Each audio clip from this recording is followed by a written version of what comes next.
So, on to the main event. And of course, you know why you're here. You're here to listen to James Stayschool, who was in Special Forces Berlin, has written the book on this, the full history of Special Forces Berlin, with some wonderful stories in it, some of which I hope he will be telling us.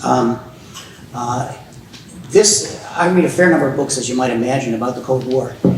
This is one of my favorites by far. It's full of amazing stuff and with no hype at all. The facts themselves are overwhelmingly interesting. So without further ado, I'll turn it over to James. Thank you, Jason.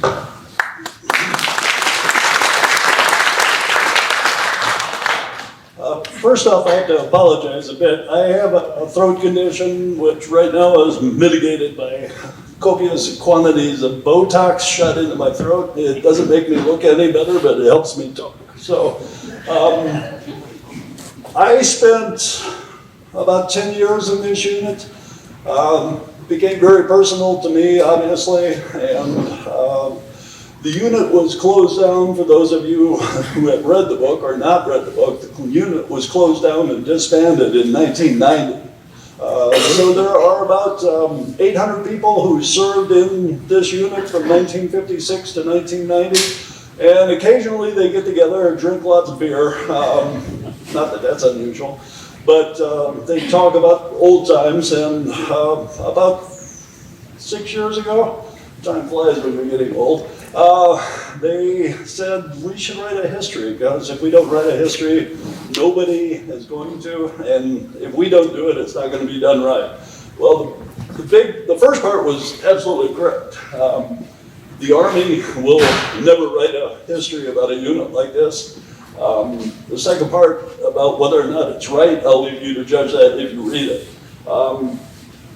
What I would like to do is start out with what I call a sizzle reel, and this book may or may not be made into a documentary, but this will give you a bit of the flavor. I just put that picture up front. That's me in 1975. So any of you that had any doubts that I was actually in the military, of course, it doesn't look like me now, but real quick personal note. I was stationed at Fort Devens in 10th Special Forces Group, 1974 through 77. So I had come into the Army, spent some time in the 82nd Airborne, and then went on to Special Forces. And while I was there, including one cadet who came through my training, apparently, I noticed a couple of guys disappear out of the unit, and I asked where they had gone. And one of my team sergeants finally broke down and brought me in on the secret and said they had gone to Berlin. And I said, well, I'd never heard of this outfit. It was called Detachment A at that time. And I wanted to know a bit more about it, and the more I heard about it, the more I wanted to go there. For those of you that are not real up on Special Forces, it was basically an offshoot or a successor of the Office of Strategic Services that worked in World War II.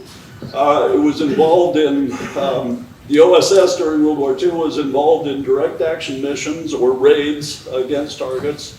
Unconventional warfare, working with guerrilla forces or partisan forces in France, in Germany, Southeast Asia, and the Philippines.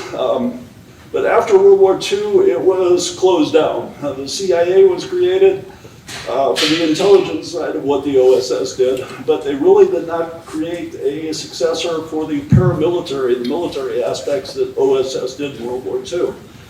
A lot of military officers came together in the early 50s and decided that the Army needed to take this special operations task on.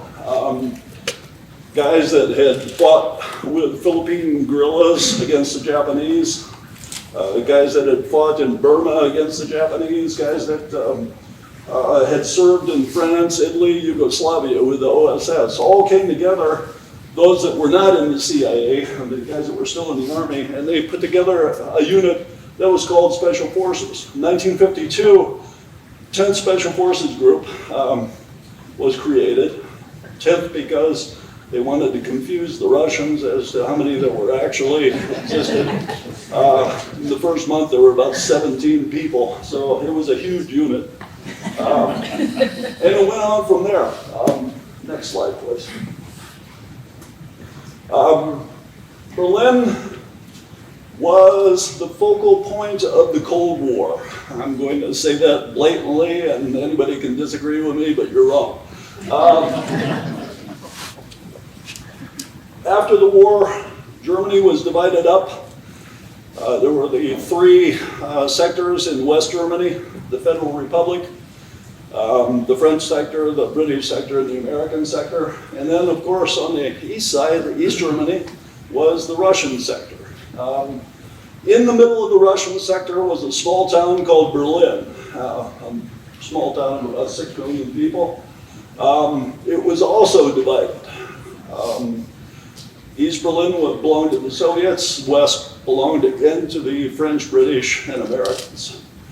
And there were about 10 to 12,000 Allied troops in West Berlin.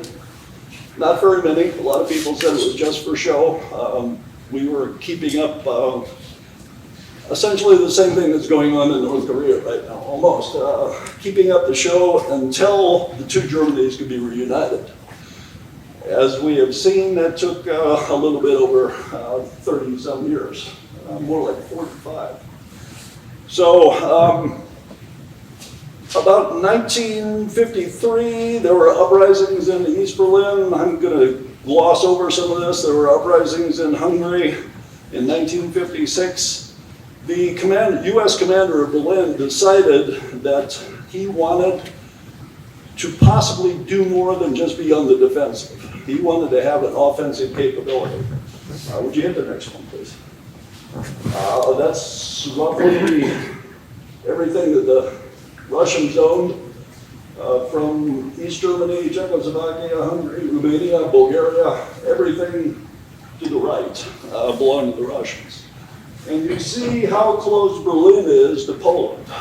So that was right along the line of advance for the Russian armies if they would attack to the west.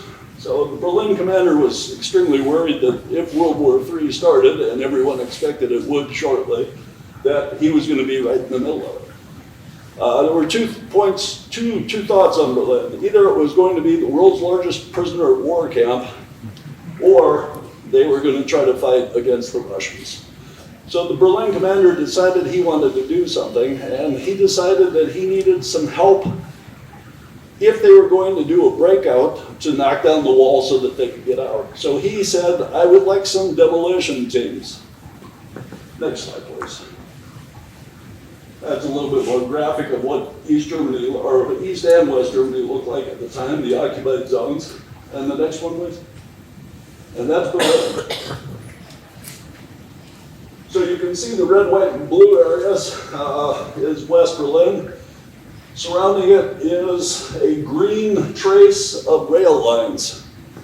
This was critical to the Soviets. This is called the Berliner Ring.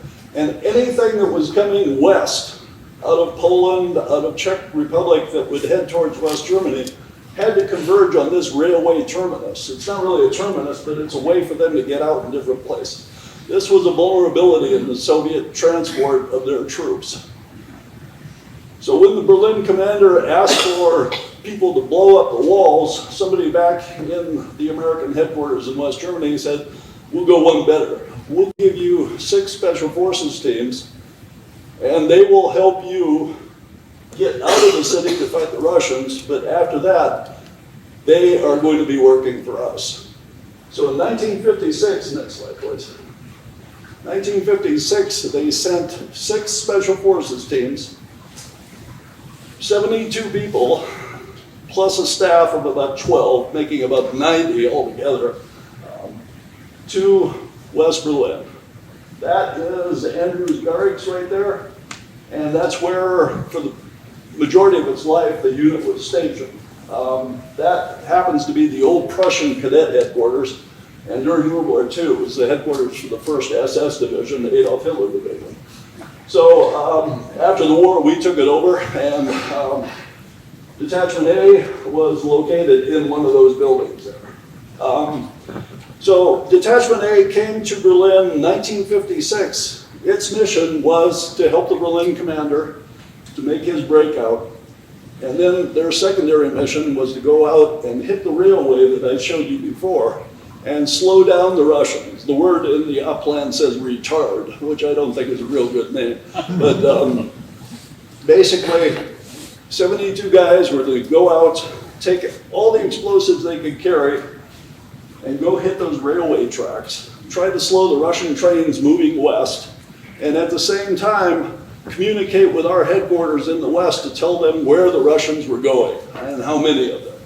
Obviously, you Air Force guys can appreciate that. The Air Force was supposed to come up into the plan and drop lots of bombs. Hopefully not on us. But it was an extremely difficult mission. Next slide, please. That's the front door of the unit. That unit stood there for from roughly 1956 to 1984. Detachment A, I should briefly explain, was its cover name. We did not want to advertise, obviously, the Special Forces units were in Berlin, but the Russians and the East Germans may or may not have known very much about the unit. But anyway, the unit had a cover. It was Detachment A. Beyond that, the cover was kind of nebulous. When you asked a soldier what he did, he said he was there to support the Berlin Brigade. We did not tell them we were there to kill Russians or to go across the wall and blow up trains. But it was a little spurious. We had some next door neighbors in this building who were Field Station Berlin Army Security Agency code intercepts people. They, for the entire life of the unit, thought we were there to kill them in case the war started. That may or may not have been true. Some of these guys were kind of paranoid. I remember a couple of rooms that were lined with aluminum foil because they thought the Russians were bombarding them with rays. They should have been in Cuba, but anyway. That worked to our advantage, and this is the wrong time to say this story, but what the hell. There were a lot of good-looking girls that worked with the unit, and some of the guys would give them the story that they would protect them in case of the war, in case the war started. So where that went, I don't know. I was not at that party. Next slide, please. In the beginning, the wall was fairly rudimentary. The wall that you always see pictures of, the big concrete one, ran through the center of the town, between the East and West Berlin. The wall that ran across around the outside of the border that separated West Berlin from East Germany was less formidable. That's roughly 1964, so it's not very big. Next slide, please. So the unit gets established in Berlin. This was taken by one of the guys about 1957, somewhere in that neighborhood. You can see there's no wall there. That would come later, about 5 years later. When the people came to the unit, I should say, the guys that were recruited for this outfit were unusual, to say the least. First off, you're volunteering for a mission that obviously is dangerous, but you're going to be far behind the lines, essentially, exposed at all times to the Russians and East Germans. The next part was a little bit more difficult. They said, you're not going to be carrying ID cards and you're not going to be wearing uniforms. So right there, if you're captured, that means that you're not going to be treated as a POW. You're going to be treated as a spy. So you had to accept that to be in the unit. Now the other thing was, we wanted linguists, good linguists. You had to be able to speak German or have a knowledge of German with a good knowledge of another Eastern European language. Serbo-Croat, Polish, Czech, a lot of languages like that. We also recruited a lot of people from what were called the Lodge Act recruits, which were Eastern Europeans that were recruited into the U.S. Army after World War II, specifically for those skills. These guys were, we had everything from a Pole who had jumped a merchant ship and joined the U.S. Army. We had a Hungarian fighter pilot who defected with his MiG-21, and that's a serious story. He was still on the wanted list, I think, as of about 1990. We also had a lot of Germans that had come back to the United States and become U.S. citizens or were naturalized or residents and joined the U.S. Army to get their citizenship. So in 1960, 1965, somewhere in there, about 50% of the unit was not Native American. So you would have a team room, 12 guys, and maybe there would be 2 or 3 guys in there that could speak English well. The rest of them would be chattering away in their own native language. Next one, please. Those are some of the early recruits. The guy on the right, one of the few Hispanics that were in the unit. Guy on the far left is a Czech native who joined the U.S. military after the Korean War.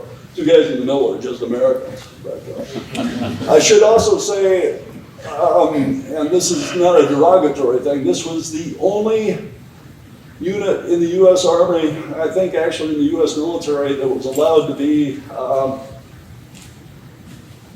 I just forgot the word, we did not allow blacks into the unit because you could not pass as a European if you were an African American. Quite frankly, any American would have difficulties unless you spoke the language extremely well.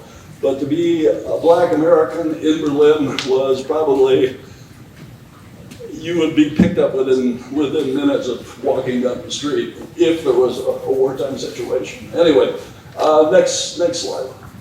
The unit practiced its tasks in West Germany quite a bit. This is about 1956, practicing ambush techniques. If you are up on your weapon, you will notice none of the weapons those guys are carrying are American. Next slide, please. The unit was also on airborne status. It would often fly to West Germany, either rigging in the airplane or in a closed hangar in Berlin, and jump into West Germany and then return to Berlin either the same day or the next day. So we had a group that was called the Munich for Lunch Bunch, we called it.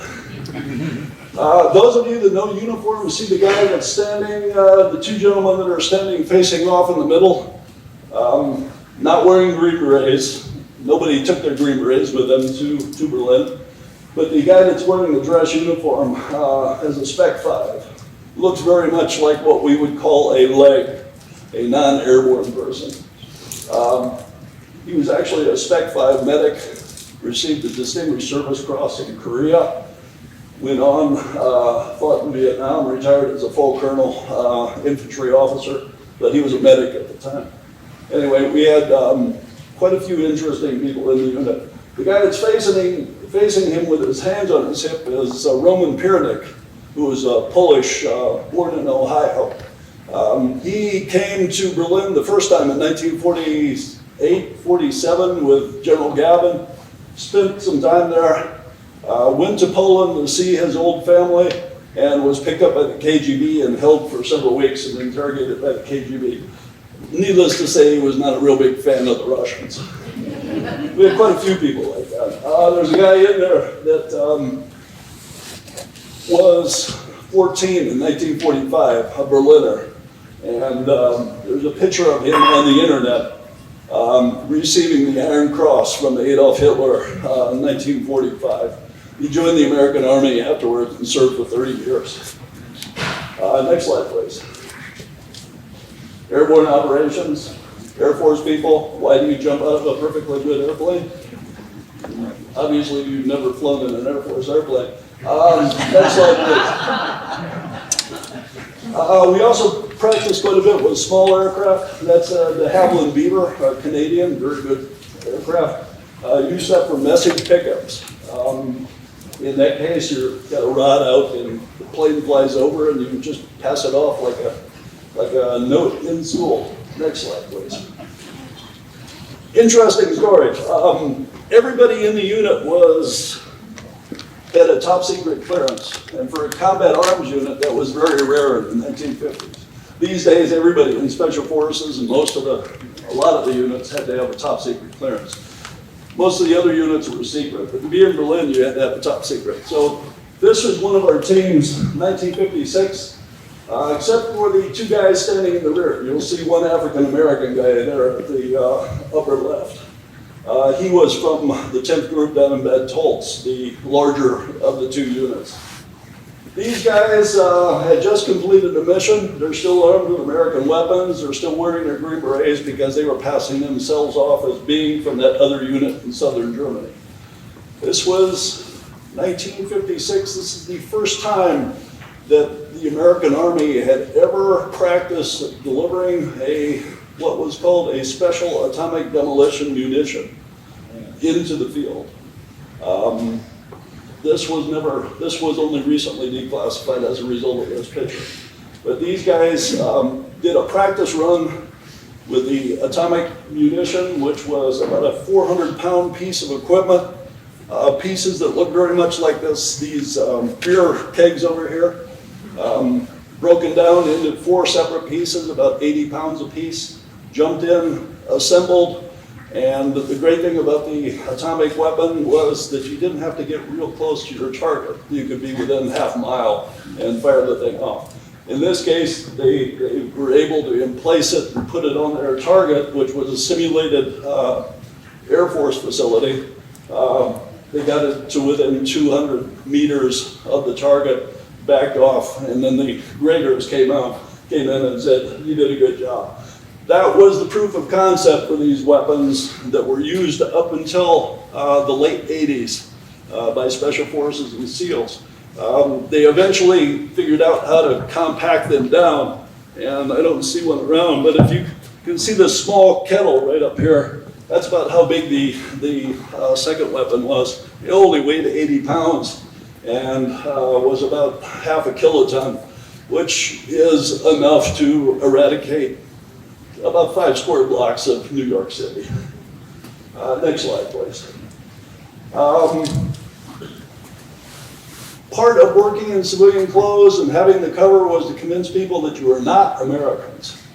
These were the weapons that we used in the 60s and 70s. Those are German weapons, Walther P38, the pistol on the bottom, and a Walther MBK on the top. Very reliable, very good, but not American. Next slide, please. That's the same thing, only different. Next slide. Also special weapons. That is the Mark I hand firing device, as the OSS called it in World War II. In the SOE, it's actually British design. It's a suppressed weapon. Actually, it's a silenced weapon. There's 2 different kinds of weapons. You can have a suppressed weapon where you can still hear it, and you can have a silenced weapon where you can't. This one you couldn't. The only thing you heard when you pulled the trigger was the clank of the hammer hitting the firing pin. I liked it a lot. Next one. Communications gear. Actually, some of you Air Force, but no, you didn't fly B-47s, did you? Anybody? No. Oh. That was your escape radio on the B-47 bomber, or the RS-6. Very small. That looks like it's big, but actually all 4 of those pieces would fit into this box. That's a satellite radio that has about 6,000 miles range. That's what we talk to our command with from inside Germany. Our command would have been on the British Isles somewhere. Next slide, please. As we went along, we modernized. That's a British radio. That's about 1970s, 1980s. That's a satellite radio. Same thing, only better. The problem with being on the radio is as soon as you turn it on, the enemy can try to locate you. So the idea was to stay on the air for at least amount of time as you could. The other radio, it might take you a minute to send a message. This one, you could get it out in about 10 seconds. Next one. The unit, like I said, the mission was to cross the walls, create havoc, blow things up, eventually link up with partisan forces in East Germany, if there were any still alive. But one of the things that came out from our service in Berlin was the command very early on realized that if you have a thief, he's the kind of guy that you want to send in and tell you how to protect your goods. This gentleman here is Willy Brandt, the mayor of West Berlin. Very early on, the Berlin command got some messages that said Willy Brandt may be in danger. He was not well liked by the Russians, or especially the East Germans. So the Berlin commander said, gave our commander the mission, said, I want you to go take a look at this guy and see what his profile looks like and how difficult it would be to take him out. Two guys went out for 2 weeks. They came up with 4 different scenarios. Shoot him in his dining room, which was unprotected. Grab him when he gets his newspaper from the same newsstand every day. One guy got into his house by cultivating a relationship with one of the maids. It went downhill from there. They put together a report, went up to the Berlin command. About 2 days later, Mr. Brandt's schedule was heavily changed. But that started a trend, I guess I'm going to say, as the unit started to get more and more involved in doing vulnerability surveys and looking at how to get in things and breaking them, and then telling people how to protect them. And that would come out later on for some of the missions the unit would run.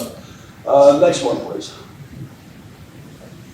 That is not an American uniform. Oh, really? That guy's name was Marcus Wolf.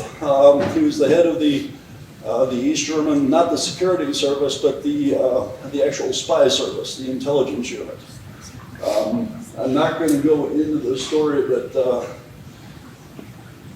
probably even shouldn't have put that up there, but what the heck. At one point, the unit was told to, this is before the wall went up, was this guy was one of the most dangerous guys in East Germany.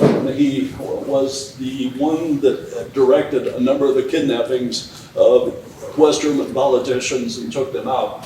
The unit was at one point tasked to take him out, but unfortunately he didn't show up for his appointment. So moving right along, next slide please.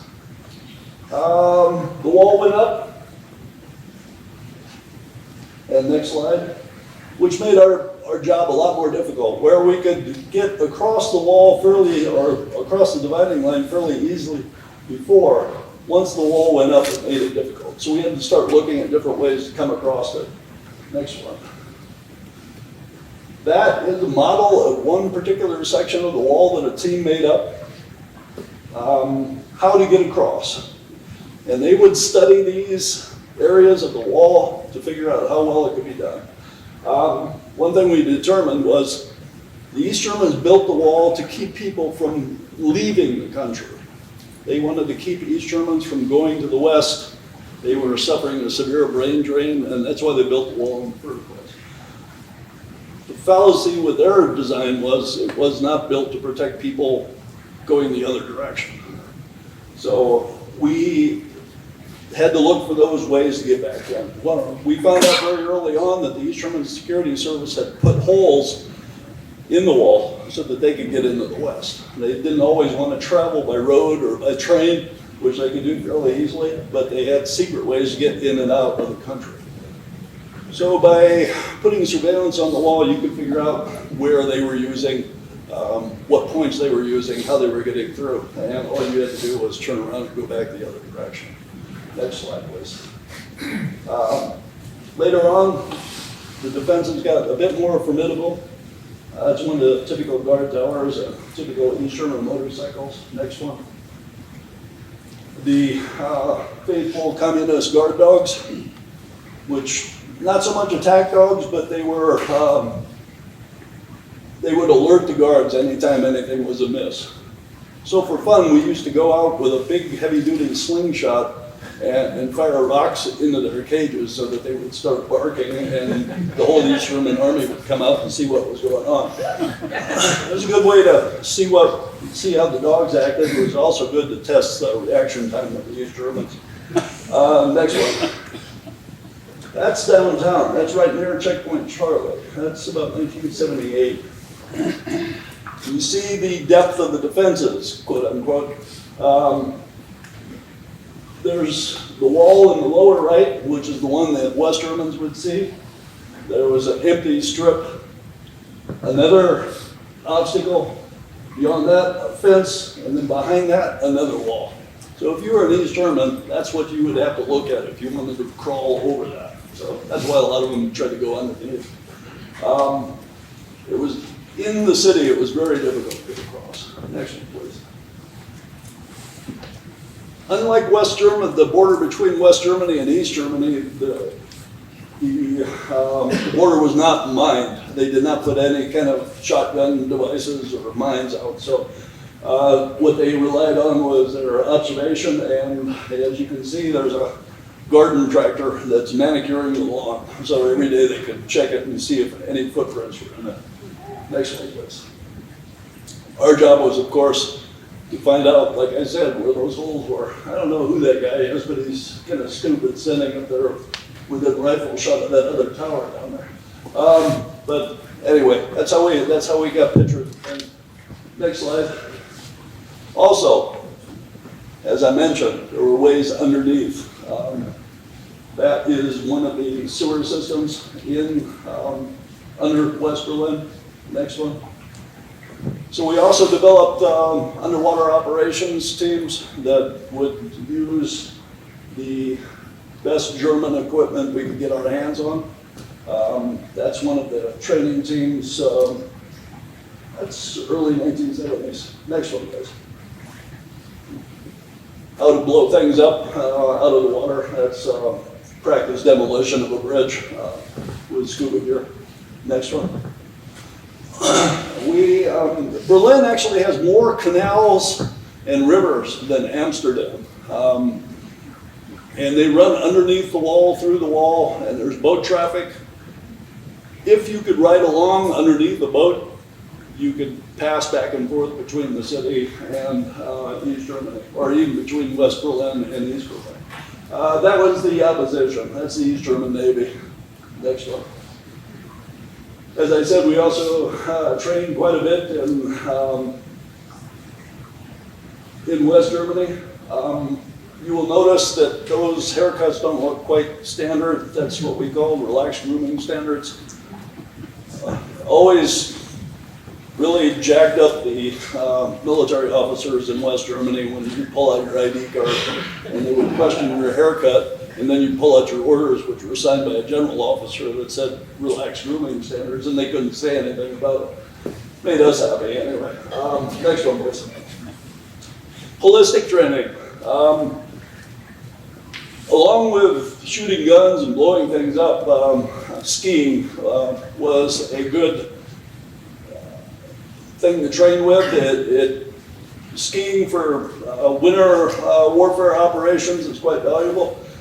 So every year the unit would go out to West Germany and do about 2 weeks of downhill and cross-country skiing. I just like that picture, so that's why I threw it in. Next one. Oh, yeah. And that's the terrain you would ski on. So that's Berchtesgaden, I believe. Nice country. Next one, please. Cross-country skiing, as I said, civilian clothes, not military. Next one. In the 1970s, I gave this talk a couple of months ago to the 10th group, 10th Special Forces group up in Colorado, and looking at this audience, I don't have to ask this question, but I asked them, How many of you were born after 1989? And about half the audience raised their hands. Here, I think I can say, I think most of us remember the 1970s in Europe with the Palestinian terrorism as everything was coming along. The Munich Olympics, obviously. There's a new movie coming out about the Israelis and the Entebbe incident. But there was also the German incident in Munich, which forced the Germans to, which was a dismal failure when they tried to rescue the hostages and everyone was killed, forced the Germans to come up with a new unit. And this was the unit, the GSG-9, the Border Patrol Unit number 9. About 1970s, the U.S. military considered, early 1970s, the U.S. military considered terrorism as not a military issue. It was a police issue. So they used to say that the military police would be there to resolve any terrorism incident. As the terrorists started to figure out more and more military tactics, the military decided that probably wasn't a good idea, and they started looking at having somebody else do it. So Berlin got tasked, it's a longer story than that, Berlin got tasked to start developing techniques for counterterrorism.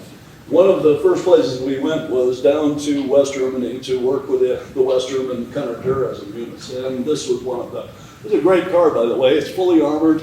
It's got shooting ports in the doors. It does about 180 miles an hour, and we only flicked one of them. Luckily, a German was driving it, because that would have wiped out our budget for the entire year. Next one. That is a West German police unit practicing door entry techniques. They did not knock. That was the knock was his foot going through the door. So anyway, I don't know why the guy's watching the camera, but next slide, please. That's their formal uniform, but what they're doing is practicing, they're putting together explosive charges for how to cut open a door with shape charges.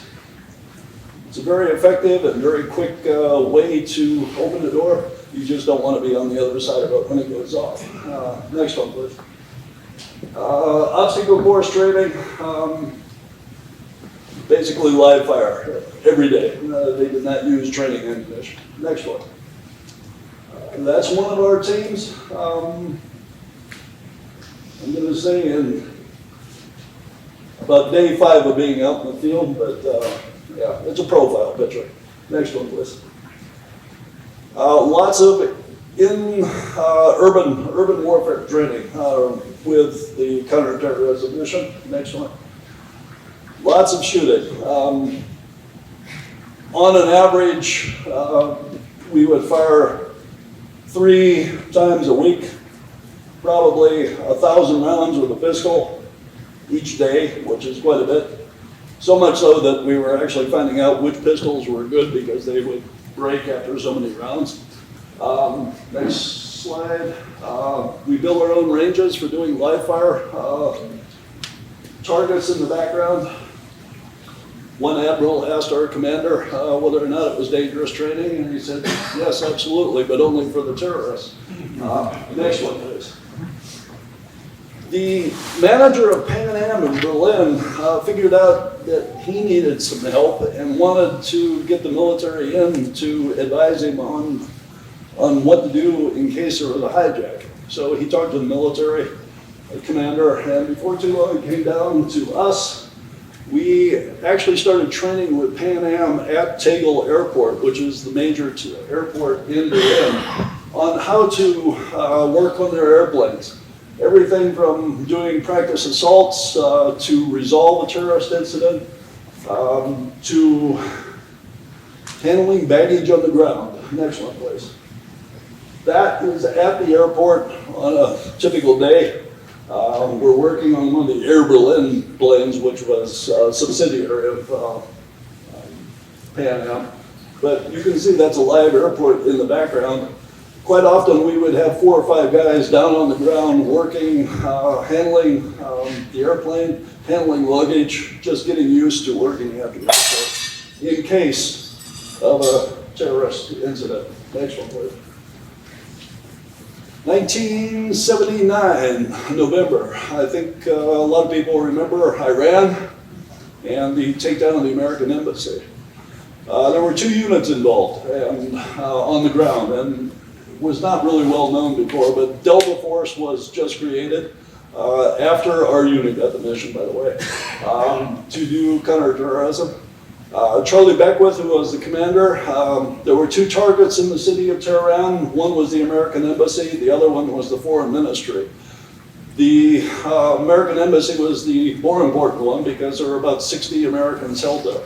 The foreign ministry was less important, smaller, because there were only 3 Americans held there. Charlie said, I can handle the embassy, but I can't handle anything else. So our unit was tasked with doing the foreign ministry. Those are the 9 guys that went on the first attempt to go into Iran. Unfortunately, that ended in a failure because of helicopter issues. Next one, please. Won't belabor the story, but they chose, because they wanted to make it a joint operation, they decided to have everybody in the world involved. Air Force, Navy, Marines, and Army. Unfortunately, the helicopters and pilots they chose were not up to the task, and because of that, the mission failed. The next time around, next slide, please. We were going to do a all-Army, all-Air Force mission. It expanded greatly, but we all know that one didn't come across because, depending on which conspiracy theory you believe, Ronald Reagan was elected and the hostages were released shortly thereafter. Next slide, please. But things had changed by then. You can see one of the different helicopters in the back. That is what today is known as a Little Bird. Next slide. 2 more of the guys. Next slide, please. Took out one of the pilots, so the helicopters are flying with 1 pilot and 3 guys with guns. Our part of the mission, we had 12 helicopters that were going to go in and land on the street and take down the foreign ministry. Next one, please. The helicopters would be transported in an aircraft with the rotors folded up, and we had to practice getting the helicopters off the back of the airplane and put together and in flight in 4 minutes. Which was a lot of fun. We practiced for about 2 months before they canceled the mission. Next one. That's one of the, out in the field. We were doing our training. We had flown back to the United States and we were doing our training at Eglin Air Force Base. Next one. You can see how many helicopters in the air there. That's most of them. And then there's sort of a black dot up in the center. That's one of the CH-47 control birds up there. Either that or it's a piece of dust on the slide, I'm not sure. Next slide, please. Practicing landing in tight spaces. This group was a bunch of hotshot Army pilots. The helicopters had all been pulled from Army Reserve and Army National Guard stocks and put back into operation. They called themselves Task Force 159, and if you know the military now, after this raid and shortly thereafter, they became Task Force 160, which is now the premier helicopter unit in the U.S. Army. Next one, please. That is a building that we chose that looked like the foreign ministry, doing a practice run of going in and getting the hostages and bringing them out. You can see how close together those helicopters landed. Next one, please. Those are 2 interesting people. The one being pinned with the award is Jeffrey Raker. The one standing next to him is Stanley Olschwik. Jeffrey Raker left Germany in 1945. He was 14 years old. Joined the U.S. military, served for 35 years, retired as Command Sergeant Major. The man next to him is named Stan Olschwik, who was a Czech refugee who fought against the Germans in World War II and came to the United States and joined the U.S. military. Served also 35 years. Next one. They were the commander and sergeant major of the unit, respectively. One of the problems with the unit was, as I mentioned, the cover story was not real good, and the whole use of the whole counterterrorism aspect of the unit got us away from the more clandestine aspects of working in the city as a civilian and preparing for war. After the Iran incident, there was an article in Newsweek magazine that said that 2 people from Berlin had been involved in the mission. That really upset the U.S. Army European commander, and he said, you have to do something about your cover stories, about your security. So the question was, do more of this, or next slide please, or try to blend in. He's goofing, but he's actually, if you would see him out in the city, you wouldn't. He's one of these guys that just sort of disappeared. Short little guy, very nondescript, very good with language, and very good on the streets. Next one, please. So the unit was closed down, 1984, and ostensibly it went away. But a new unit was created, parallel to it, different, but this time they had a cover, a more concrete cover. This unit was called Physical Security Support Element. The other one was Detachment A. Nobody knew what it did. Physical Security Support Element leveraged all their skills in security and vulnerability surveys, and that's what they were supposed to be doing. Next slide, please. They moved across town. None of the people that had been in the old unit, except for 5, were able to come back into this unit. And next slide, please. And they did things like security surveys. And that's one of the teams going out on a security survey in Holland. Imagine if you're a citizen of the Netherlands and 2 big gray Mercedes with young fit men and German license plates come flying into your small town. All the windows, all the doors shut, all the kids were pulled off the street. They thought we were like the Gestapo coming in to raid their country. Until they found out that we were Americans, and then it was okay. But next slide, please. The unit was tasked, along with doing its wartime mission of preparing to slow down the Russians, and still doing a bit of the counterterrorism stuff, was tasked to do security surveys to prevent or mitigate things like this. This is the U.S. Embassy in Nairobi, 1998. You see that small building on the right? That's the embassy. And that's right downtown. That's just shortly after it got hit by a bomb. So our task was both to try to figure out how to protect the embassy, recommend, moving the building for one, which State Department would never do because they could never get the money, or how to protect your people. Next slide, please.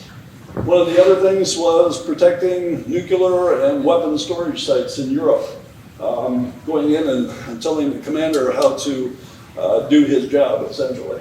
Sometimes it went over well, sometimes it didn't.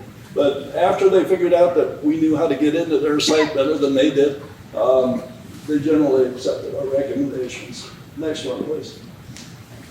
I don't know why he had the child. I think he was stealing souvenirs. This is one of our guys in Uganda. That's a MiG-21. I think he wanted to steal the speedometer or something like that. But anyway, it shows a good photo. Next one. But the unit was still doing counterterrorism, so that was still an issue. The equipment is a little bit more modern. Ballistic helmets, still the same machine guns. Those would change shortly. Next slide, please. There we have gone to the ubiquitous Heckler Koch MP5.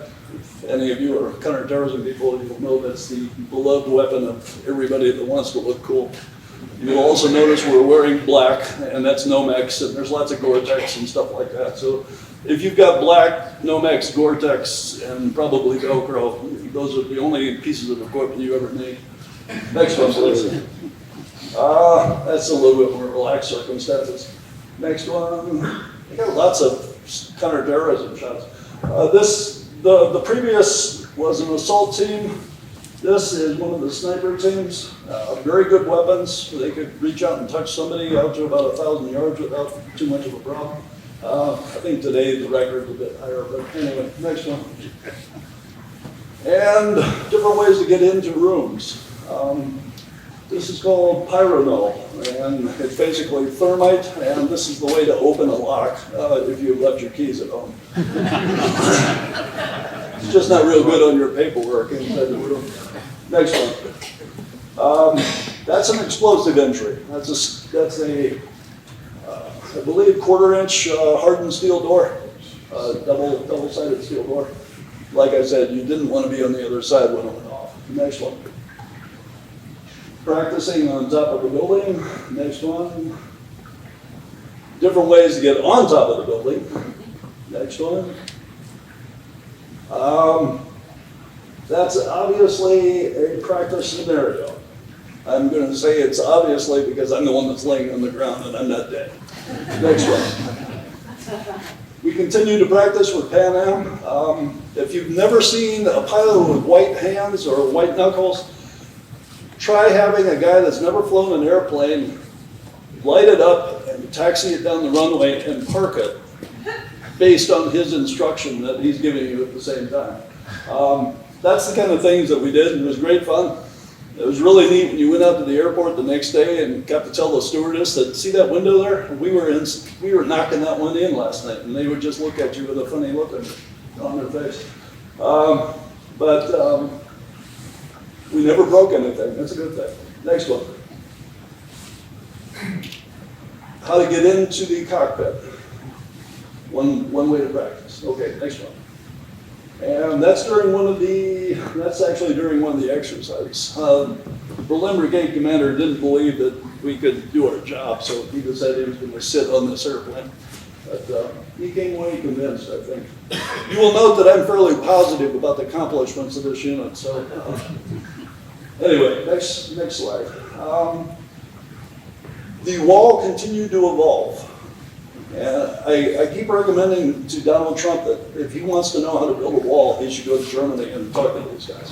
But they spent probably 40 years perfecting it and a lot more money than $13 billion. Next one.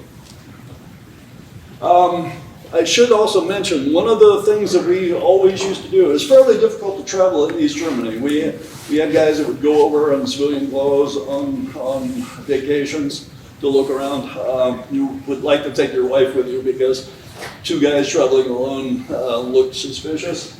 But we had another mission. It was called the Military Liaison Mission. And in 1949, it was created as basically an overt spy mission. The Russians would come into West Germany, and the French, British, and Americans would go into East Germany, just basically to monitor things and to say, okay, we know what you're doing, and make sure that they weren't gearing up for war. So you've got this on-the-ground intelligence apparatus. You've got intercepts of telephones and radios and everything else. This is how we expected to be warned if the war was going to start. All this intelligence coming in. So we decided early on this was not our mission, but it was called the U.S. Military Liaison Mission. It was about 80 people that did this, and we decided that we would put our people on board this mission because it was an easy way to get over and take a look at things. This is one of our guys right there in one of their vehicles in East Germany on the Polish border, taking a picture of that Soviet train there. That's a Soviet troop train in the back. So we would monitor movements and see who was being relieved, who was being rotated, and that way you had a fairly good feeling of whether or not the war was going to start. Next one, please. Very esoteric kind of stuff. This is an early shot from the mission, and this is what an East German looks like when he realizes that you're taking his picture. Yeah, they just kept going. We had a lot of interesting, unlike how we handled the Russians in the West, which was fairly politely, the Russians and the East Germans reacted kind of, I would say, rudely. They would often chase your car with another car, or they would try to ram it with an armored personnel carrier or a tank. We had a number of people that were injured, both from our unit and from the regular mission, when their cars would be rammed off the road by a Russian. One American officer was shot, killed. A French officer was killed. because they happened to be outside their car a little bit too close to where a Russian private was guarding something. And unfortunately, Russian privates had very clear instructions to shoot anybody that wasn't supposed to be there. So rather than ask questions, they would shoot first and not ask questions later. So it could be a dangerous mission. Next one, please. But it was always interesting. This is just a very esoteric picture. We had to master something called tarpology. And if you could imagine this tank being totally covered by a blanket and only being able to see that section down at the bottom that's covered by a circle, you can tell what that tank is. That is a T-80 tank, and it just happens to be the only thing that differentiates it on the tracks from any other tank in the Soviet armory. That's how esoteric this job was. Next one, please. As I said before, the unit was going across the wall to slow down the Russians. This is later on. Not only to slow them down, but to report back and tell everybody exactly what was happening. That's what your mission load looked like when you would go out into the field. Next slide. And that's your home for several weeks at a time. That's a hide site. This is a practice one in West Germany. You would place them near highways or bridges or river passages so that you could count all the Russians that went by. Next one, please. Another counterterrorism team. I think we've seen enough of those. Next one, please. That's the difference. Counterterrorism or wearing civilian clothes in the city. Bridge of Spies, anybody seen the movie? That's the bridge. Next one, please. 1989, the wall went down. That's the 10th of November, 1989. I know that because I took the picture. Next one, please. And the unit was closed down shortly thereafter because the military decided that we were now friends with the Russians and we were going to celebrate our peace dividend, and a capability that was probably one of the most unique in the U.S. military in its entire history disappeared. Next slide, please. And the next. That would be it. That, in a nutshell, no, not really. Sorry if I bored you. That's the book. That's the story. Like I said, 800 people served there. There was quite a few interesting incidents. Some I've described in the book, some I have not been able to describe, but you get the idea. And it was both a pleasure and an honor to serve there. And now I will open it up for anybody that might have a question. Sir? How long were the assignments? Well, officers generally spent 2 to 3 years there and did not come back. Enlisted guys tended to stay there longer because the training, I mean, you had to be completely special forces qualified, language qualified, come and get your training to be able to work within the unit. So if the guy fit and could do the job, then we really didn't want to send him home. Sometimes 4 years, sometimes 5. More questions? So, yes, ma'am. What satellites did your equipment talk to? Which satellites? I can't remember the exact names, but they were all military satellites. Eastern Atlantic satellites. Most of them were being bounced off of. We also used a lot of HF because HF is very reliable. If anybody doesn't know it, the Chinese Army has a complete HF radio capability. There's a reason for that because satellites are going to go away if there's ever a war. HF is not interfered with. I think we've got some technicians out here that know what I'm talking about. But anyway, next one, please. Yes, sir. Did you happen to meet Bill Odom, who was the... Bud? Huh? Bud Odom? Well, I might have to call him Bud. I call Yeah. him Bill. Yeah, I know him. But he became the Army Axie, head of intelligence. Yeah.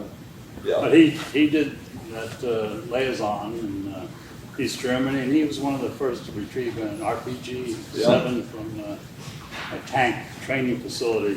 Well, the nice thing He about used the to Russian... regale us he used to regale us with stories of being chased by the Yeah. Russians and East Germans, and he had like an 80-gallon tank in his car.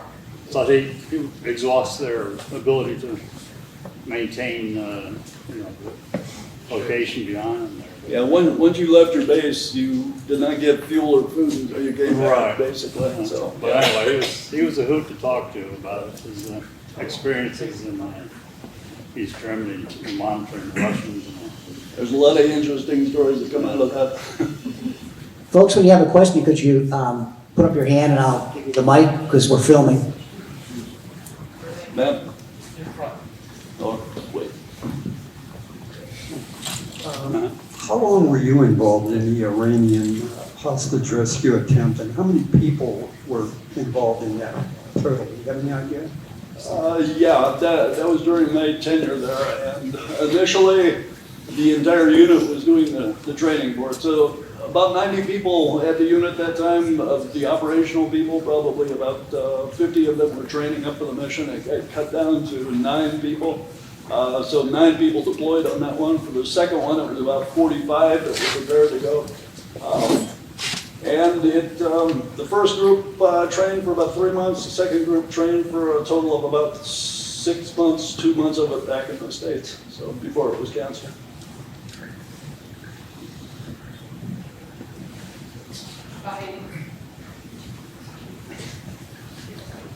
Since the end of the Cold War, Yes. since the end of the Cold War, there's been a lot of books written about Russian and perhaps even East German activities.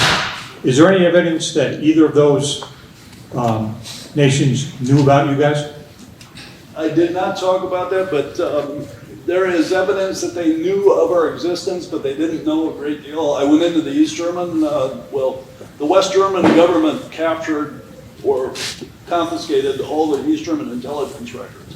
We're not so much friends with the Russians anymore, so it's hard to tell what they know.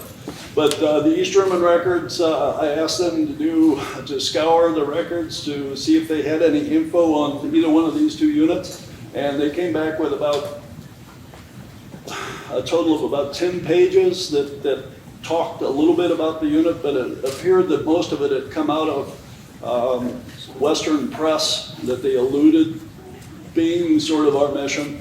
But beyond the names of about 5 guys over the 35-year period, they did not have a great deal of information. So they knew we were there. So make a shorter story long, our mission, we were always on a 2-hour string because of the threat of war.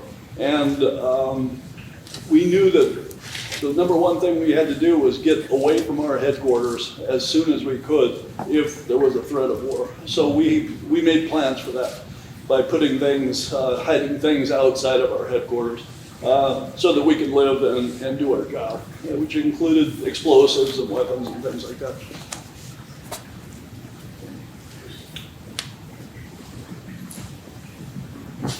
Now, you guys are all hippie looking and everything like that. You're not going into Andrews Barracks posing as U.S. military. Where'd you guys live at?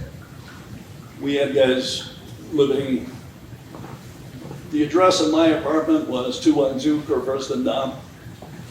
So if you know Berlin, which I do. apparently you do, we had people all over the city. Scattered everywhere. That Mostly was really in the West. Do you have anybody in the East at all? No, not after the wall went up. It was, the East Germans had probably the most perfect security state of any of the communist countries. So,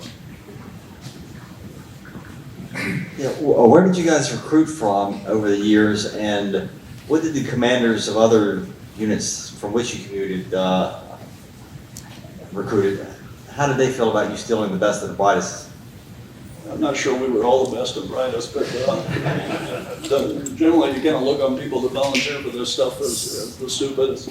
But we recruited almost exclusively from special forces units, and it was done through the Pentagon. So people would go out from the Pentagon and say to you, are you interested in this unit? Or if you knew of the unit, you could go to the Pentagon and sort of request it. But the unit commanders didn't have a say. It was basically, this guy is going. So it was a priority. It's a great presentation, thank you. It's safe to assume that there were Warsaw Pact counterparts to what you were accomplishing. What do you know about them, and have you had a chance to meet any of the veterans from those units? It's interesting you say that because, for example, in West Berlin, there were no Allied counterparts. The British Special Air Service would come in once in a while, but they weren't specifically living there and tasked to do that. Some of their guys would work with the British military mission and see East Germany. The Russians were a little bit slower on the uptake as far as setting up a military unit like this. They had some intelligence units that were doing similar things, but they did not try to post, they did not have a unit specifically set up like ours. That was completely special forces and completely clandestine, completely civilian clothes operations. That has changed drastically in the past years. If you look in the Ukraine, for example, that's a case study that they have used similar tactics. So, but I have talked to some of their intelligence officers, and they said, you know, their military guys are mostly guys that are going to come across wearing a green uniform with a gun, so not so much in civilian clothes. Now, that doesn't, they were sending out truck drivers. The Russians and the East Germans would send trucks and stuff into Western Europe, and their drivers would be tank commanders so that they would learn the roads. So that's a similar thing. Yes, excellent presentation. Were any members of the unit ever captured? Thank you. Captured by whom? By the military police once or twice. No, no. Yeah. Yeah, Jim, if you were to be asked by a Virginia country boy that's going to be in Berlin this year for a couple of days, what would you, if he could only have time to visit one place, what would you recommend besides Checkpoint Charlie or something like that? I would not recommend Checkpoint Charlie. That's the first thing I would say. Okay. Come up and ask me after the presentation. I could come up with something. I know one food you have to eat there is a doner kebab, which, I mean, those originated in Berlin, and that's one of the best things I remember, and it's not German. Yeah. The worst thing about Berlin was the beer. We had to go into East Berlin and buy Pilsner Urquell or Boot Bar and bring it across by the barrel. Because the exchange rate was such that we'd end up paying for a 50-liter keg, it was about $5, and then you pay the deposit on the beer barrel was so low that we didn't even bother to take it back. Anyway, much better than the Western beer. Yes? Hey, Jim, thank you. The rumor is North Koreans, South, have a rite of passage by going to South Korea and returning with something just from South Korea. Is there anything similar to your unit that happened in Berlin? I can think of a number of incidents that could be. I have to be careful because the first page says I've cleared this with DOD. But we would. One of the things that we would do with a newcomer would be basically to give them a test. And it was a scavenger hunt. And you'd have to travel the entire city, basically, by U-Bahn, S-Bahn, bus, no taxis. And at each one of the points on the thing, you'd either have to describe what you saw there or bring back something that would indicate that you were there. So if that answers your question. Yes. Can I tell an interesting story about those lines? I want to take the opportunity to embarrass my wife. So I actually met my wife while assigned that organization in the winter of 1988. She was born in East Germany and was smuggled out of East Germany in the trunk of a West German diplomatic car in the early 70s. And I just wanted to talk about what Jim is saying from a first-person experience and how things can go never how you plan. So I met Kathleen, I cleared it through our counterintelligence people before I formally started dating her, and we moved in together. And I was a new guy to the unit, And of course, the old guys are like, well, we got this unconventional warfare exercise coming up, and you're gonna go into the city and you're gonna work as an American or blend in as a German. My German wasn't very good, but you can have nothing to do with the US military. So going along with the test Jim is talking about. So I go, what do I tell my girlfriend? Well, tell her you're going to West Germany for training. Kathleen drops me off at the airport. I walk around for about an hour, seeing other guys from the unit acting like we don't know each other. Go to my hotel, and my first task the next day was to check a signal site in an U-Bahn stop. So basically you had a preset time, you had to go up an escalator in my instance, and if there was a chalk mark on the wall, that meant I had a personal meet the next day to meet an asset or another, person working that UW network. So first day on the ground, new guy in the unit, I'd been there about 6 months, scared to death. There's counterintelligence people supposedly chasing you around, looking for you to do wrong, mess up in your tradecraft. As I'm going up the escalator, here comes my wife's best friend coming down, sees me, and goes, Bob, oh, hey, Bob. And I'm looking at her, I'm like, go figure, what, 8 million people in Berlin, right? And I'm like, oh, Kasten, hey, how are you? And as we're passing, I'm stepping back, she's stepping up. She goes, oh, I'm meeting Kathleen for dinner tonight. I thought you were in West Germany. And of course, we got distance west, well, I'll see you later. I get to the top of the escalator, and guess what? I never looked at my signal site, right? So I didn't know if I had something to do next day or not, for one thing. So now I have to spend the next 6 hours, which is very bad to go to the same place again in tradecraft to go back and check to see if I had a meet the next day. So I was all stressed out about that. Luckily, there was no chalk mark. I go back to my hotel and I sit there. I'm like, okay, what am I going to do? I've been living together for 3 or 4 months at the time. Obviously, I lied to her, right? She thought I was in West Germany. She's going to meet a friend that night. So I decide, okay, I'm going to risk it. And I spend probably the next 4 or 5 hours doing a surveillance detection route around the whole city. Planes, trains, taxi cabs, everything I could do to see if I had surveillance on me to go back to my apartment, because we weren't supposed to go back to anywhere near we lived. And I sit there, she comes home from work, and I'm like, what are you doing home? Well, I'm training in the city. I couldn't tell you this because of our job. And did you talk about the police aspect? So we were supposed to be MPs. And I said, well, I'm on a special assignment with the MPs. I have to work in the city. Sorry I lied to you, but I'm here and I know you're going to be casting. So that's what's going on. Then I take another 4 or 5 hours to get back to my hotel room, just knowing there's going to be a knock on the door and they're going to come take me away and throw me out the unit and send me back to some heinous assignment. So the funny part of this is, what made me think of this is Jim, the test. So now I go through this week, still stressed out. I've been caught. They're just not telling me. The next train exercise 6 months later, I'm now trusted. Everyone's meeting at bars at night. They're bringing their girlfriends and their wives to their hotel rooms. They're spending a couple of nights there together. Didn't know that, so that was Kathleen.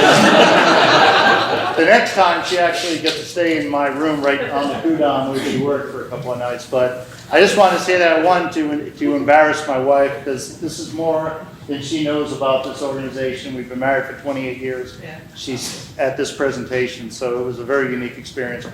And also to point out, when you talk about the Cold War, here is someone that actually was born in East Germany, smuggled out. Her dad took a very big risk, smuggled her brother, and her mom out in the trunk of a West German diplomatic car to West Germany. They immigrated to Berlin.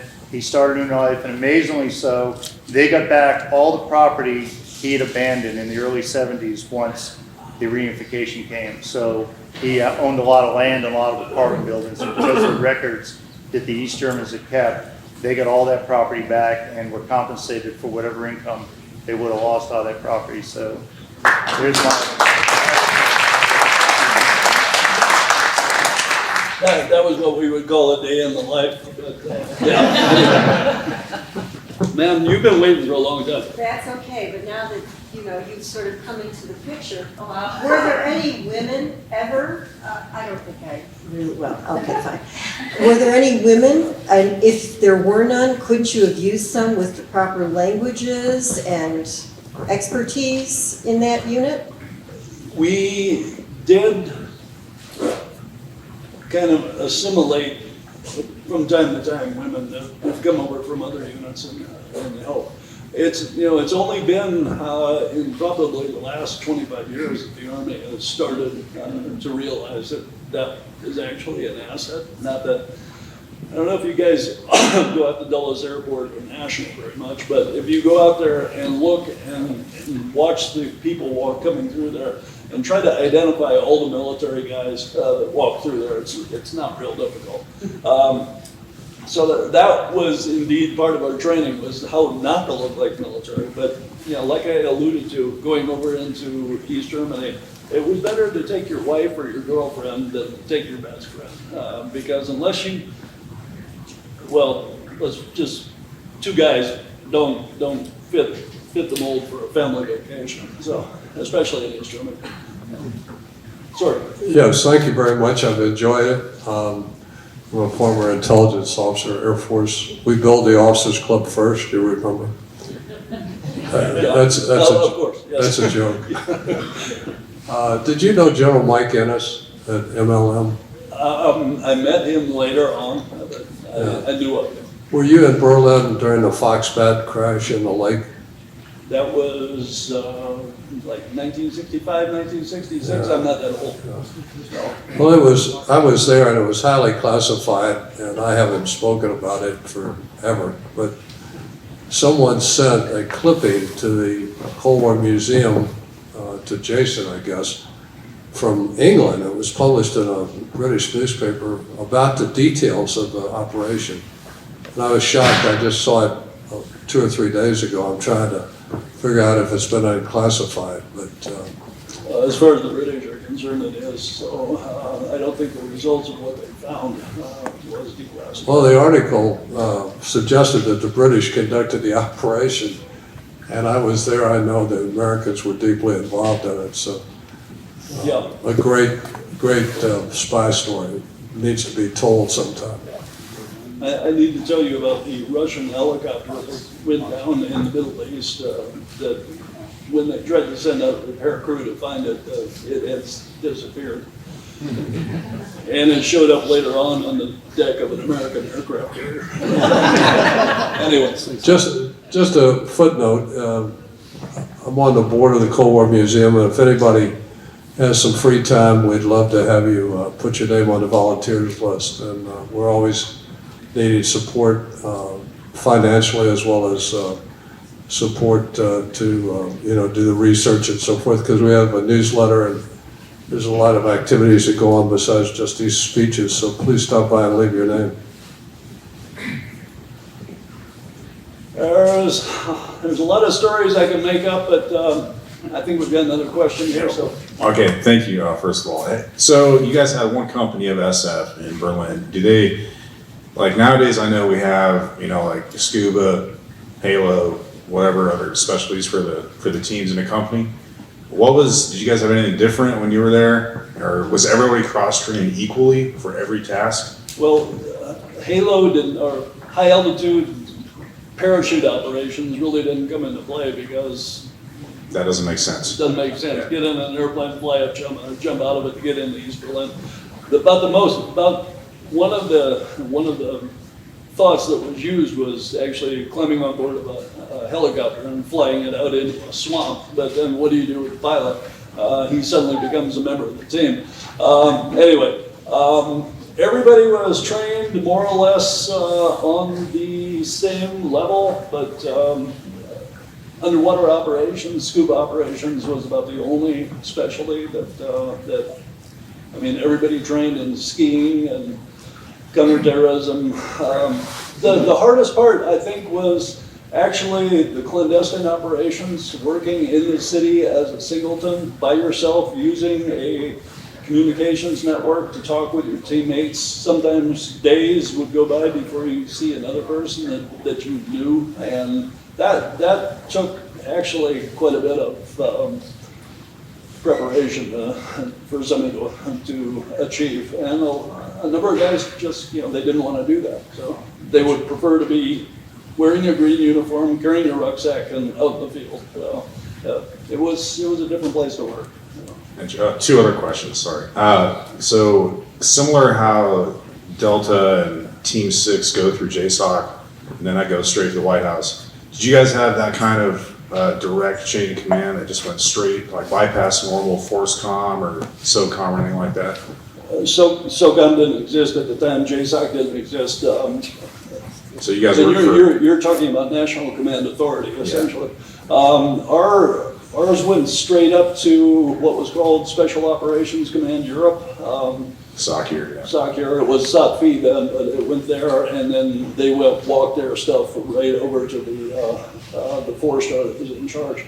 At that time, the combatant commanders, the theater commanders, had probably had more power than the guys sitting on JCS. Obviously, they had to get JCS approval, but the four-star general could do almost anything he wanted. Thank you.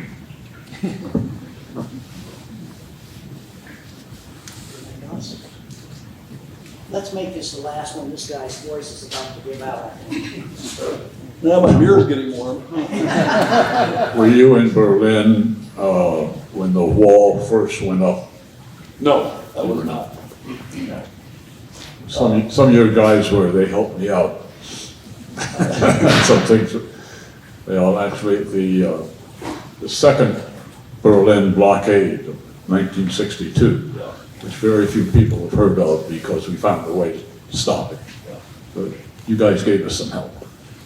Yeah, I interviewed quite a few people for this book. Not all of them are my stories. What I wanted to do was tell the stories of the guys that were there.